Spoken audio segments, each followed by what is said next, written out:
Katarong kay former Presidential Anti-Corruption Commission Chairman Greco Bellica mula sa EDSA People Power Monument kung saan nagtipon-tipon ang iba't ibang grupo para ipanawagan ang pananagutan ng mga nasa likod ng anomalya sa flood control projects. President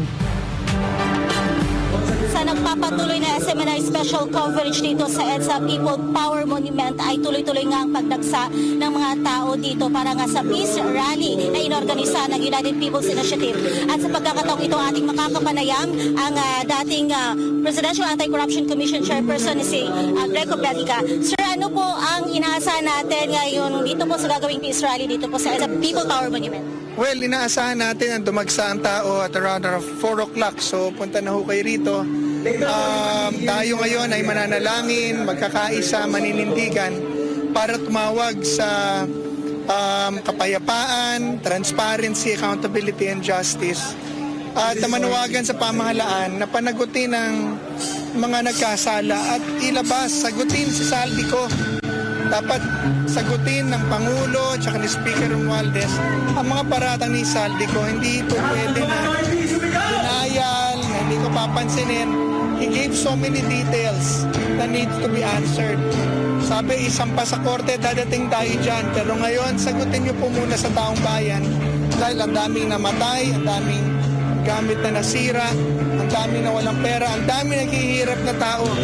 Tapos, yung pala daan-daang bilyon ng kanilang nawawala sa pagnanakaw. So, naririto tayo ngayon, non-partisan. Iba-ibang mga taong naririto. Meron pang mga rito.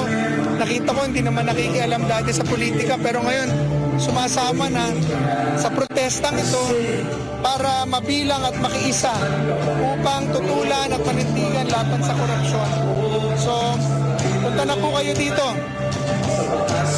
Sir, bilang dating PACC chairperson po, paano nyo po may papalawanag yung patuloy na mga kilos protesta kontra korupsyon sa kabila po ng pangako ng Administrasyon Marcos na wakasan yung mga malalim na ugat ng katiwalian po? Ibig sabihin, hindi satisfied ang tao sa mga nangyayari investigasyon sa ICI, sa Senate Blue Ribbon Committee, sa Ombudsman, kaya tayo napunta rito dahil obviously merong mga pinagtatakpan pagka sa mga small fry like DPWH officials, DE, Undersecretary, contractors, abay, kulong kagad, exposed kagad, frozen kagad ang assets, imbestiga kagad sa Senate Blue Ribbon, imbestiga kagad. Pero nung saldi ko na magsalita, tinuturo na ang Pangulo, tinuturo na si Speaker Martin. Teka lang, preno-preno muna. You know, last Blue Ribbon Committee hearing, wala na nanonood. Dahil kung ano-anong pinag-uusapan, inilalayo sa issue. Tapos ubas ang video ni Saldi. Imbis na yun ang pag-usapan, pinag-uusapan pa rin Undersecretary, yung engineer. So, halata na meron pinagtatakpan, meron dinidiinan. Pero sa puntong ito po, mabigat yung mga nilabas si Saldi. Dahil si Saldi is an insider. Si Saldi was chairman of appropriations. Si Saldi nagsabi na nagdala siya ng pera sa kanila, sa Pangulo, the Speaker, and he was placed in a position where he can really exercise influence over the budget. And suddenly, dahil natakot na siya sa kanyang buhay, nakita niya nilalaglag na siya, lumabas siya at nagsalita na.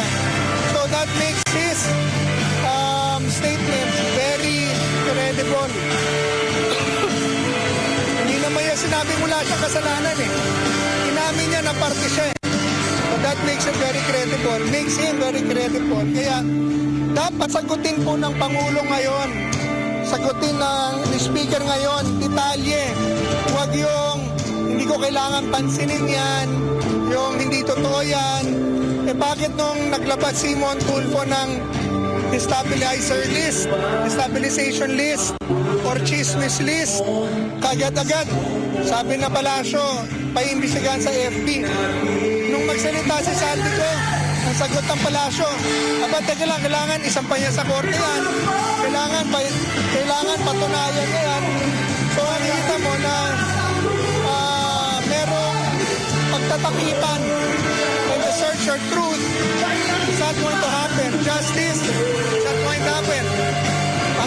Congressman, appointee nila. ICI, appointee nila. Senate Blue Ribbon Committee, hawak nila. DOJ, hawak nila. Wala ko talaga maasahan ng tao. Kaya tayo nandito ngayon. Kaya mga kabayan, bilang Pilipino, walang kulay, walang partido. Set aside muna natin yon. Hindi politika to. Ito po ay laban kontra korupsyon. Baguhin natin ang sistema, panagutin natin ang panagot, at ipabalik nila ang pera. In fact, if the President is listening, sana po talagang mag-utos na kayo ng masusing pag-iimbestiga sa lahat ng mga nag-involve. Kasama na po si Speaker Martin dahil kailangan ng imbestigahan nito eh.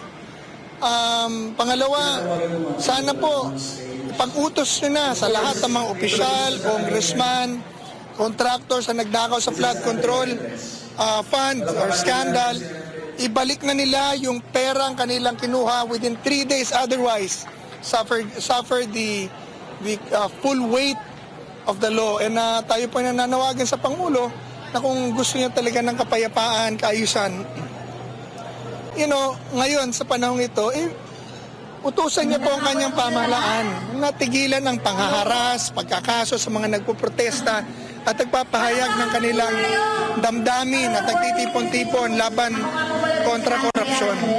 And lastly, nasabi ko na, sagutin po ninyo, cause the release of all documents that pertain to the 100 billion pesos alleged insertion made by Zaldi through Congress that was na inutos niya daw po.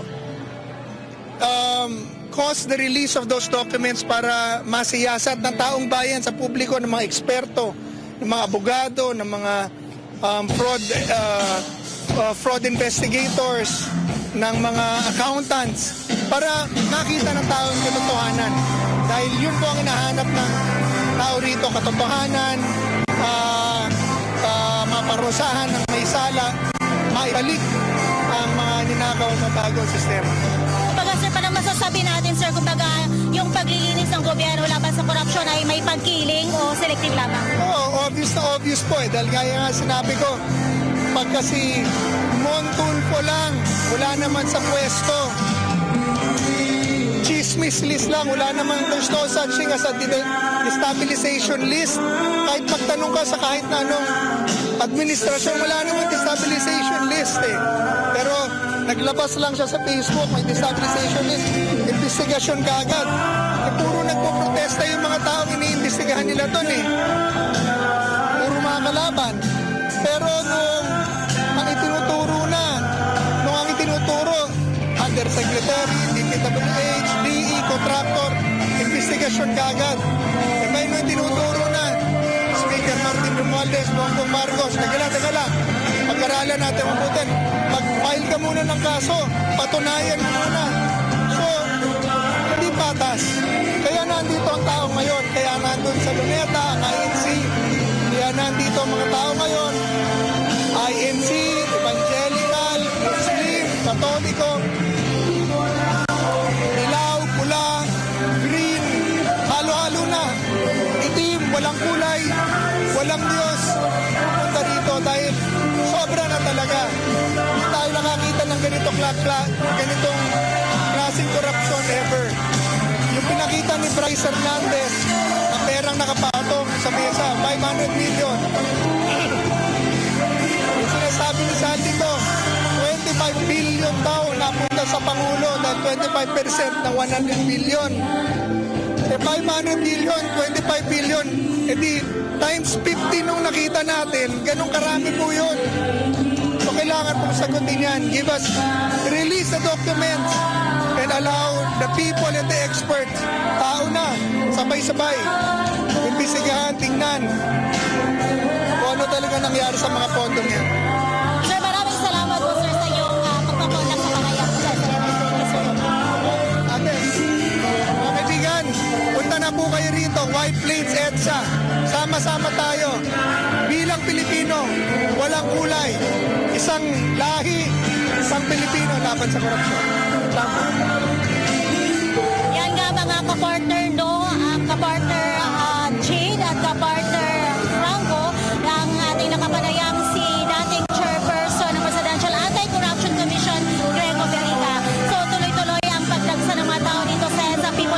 Monument para